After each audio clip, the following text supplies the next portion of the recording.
जी नमस्कार, मैं हूं विपुल कुमार और आप देख रहे हैं सूर्य विहार डिजिटल न्यूज। शिक्षा विभाग के अपर मुख्य सचिव के पाठक अपने मकसद में धीरे धीरे कामयाब होते जा रहे हैं और शिक्षक संघ धीरे धीरे बिखरता जा रहा है। ये हम शिक्षक संघ या शिक्षकों को मनोबल को तोड़ नहीं रहे हैं, लेकिन हम आपको जगा रहे हैं। सक्षमता परीक्षा के बहाने के पाठक ने जो चाल चला है उसमें के पाठक कहीं ना कहीं कामयाब होते जा रहे हैं, क्योंकि जिस सक्षमता परीक्षा को लाखों शिक्षक सड़क पर उतरकर विरोध किए थे, कोर्ट गए थे और कोर्ट में उनके पक्ष में फैसला तक आया, इसके बावजूद भी शिक्षक जो हैं, नियोजित शिक्षक, वो तेजी से सक्षमता परीक्षा के फॉर्म भरते जा रहे हैं। पहली बार विरोध भी कर रहे थे और उसके बाद में फॉर्म भी भर दिए। ऐसे करके जो है लाखों शिक्षक फॉर्म भर दिए और परीक्षा दे दिए। अब उनका काउंसलिंग होना बाकी है और पोस्टिंग होना बाकी है। चुनाव चल रहा है, आदर्श आचार संहिता लागू है, वरना पोस्टिंग भी हो जाता। लेकिन के पाठक चाहते हैं कि तमाम जो सक्षमता परीक्षा है वो ले लें। वो 3 बार सक्षमता परीक्षा लेने की बात कर रहे हैं कि सक्षमता परीक्षा ले लें और उसके बाद में जो सारे के सारे शिक्षक आ जाएं, अगर कुछ छूट जाए तो छूट जाए, लेकिन तमाम शिक्षकों को हम ले लें सक्षमता परीक्षा में और उसके बाद में स्कूलों की जो है पोस्टिंग कर दें, स्कूलों में पोस्टिंग कर दें शिक्षकों को।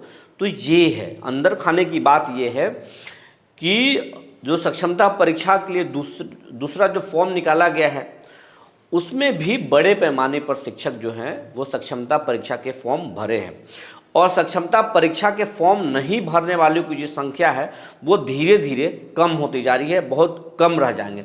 उम्मीद अगर करें तो 40 से 50 हज़ार बहुत से ज़्यादा होंगे शिक्षक, तो वो बचेंगे। नहीं तो अंदर खाने से जो बात निकल कर आ रही है कि 25 से 30 हज़ार ही शिक्षक ऐसे बचेंगे जो फॉर्म नहीं भर पाएंगे।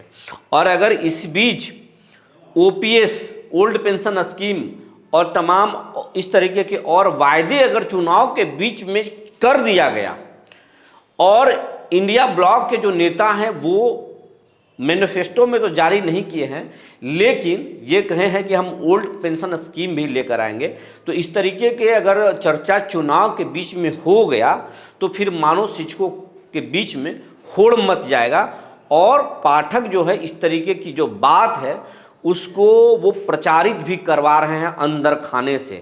उनकी तो इच्छा है कि कोई न कोई पॉलिटिकल पार्टी जो है ओपीएस की बात कर दे और शिक्षक जो है 100% सक्षमता परीक्षा दे दे, क्योंकि जो के पाठक हैं उनका मकसद है शिक्षकों को स्कूल छुड़ाना और कोई कारण नहीं है। राजकर्मी बनाना उनका मकसद नहीं है।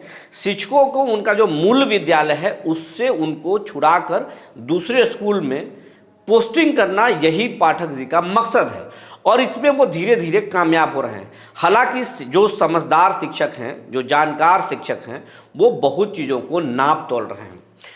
वो देख रहे हैं कि नियोजित रहने में उनको कितना फ़ायदा है और राजकर्मी में बनने में कितना फ़ायदा है। बहुत सारे शिक्षकों का ये मानना है कि अगर उनका पोस्टिंग दूर हो गया तो हर महीने 10 से 15 हज़ार रुपया ज़्यादा खर्च हो जाएगा, क्योंकि जो बीपीएससी में गए शिक्षक, अगर वो शिक्षक गया के थे और सीवान में पोस्टिंग हो गया, जो सीवान के शिक्षक है उनको नवादा में पोस्टिंग हो गया, तो वैसे शिक्षकों को हर महीने एक मोटी रकम रेंट पर, मकान के रेंट और तमाम तरह के खर्चों में कट जा रहा है और परिवार से भी वो बहुत दूर हो गए हैं। तो ये भी एक बहुत बड़ा नुकसान है और यही कारण है कि बहुत सारे अभी भी शिक्षक हैं जो कह रहे हैं कि हम नियोजित ही रहेंगे, राजकर्मी नहीं बनेंगे।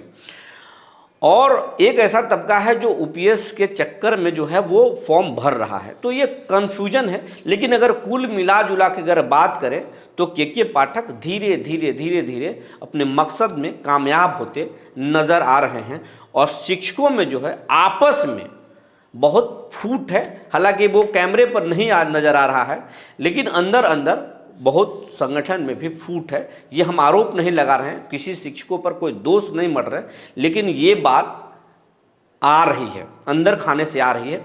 शिक्षक ही बता रहे हैं और ये चल रहा है। लेकिन शिक्षकों का अंतिम निर्णय जो है वो सोच समझ के ही लेना चाहिए कि राज्यकर्मी बनने में उनको फ़ायदा है या नियोजित रहने ही में ही फ़ायदा है। तो ये सोच कर उनको फैसला लेना चाहिए। और पाठक जी अपने हिसाब से सोच रहे हैं और आपको अपने हिसाब से सोचना चाहिए। जो जानकारी निकल कर आई थी हमने आपको बता दिया। तब तक के लिए धन्यवाद।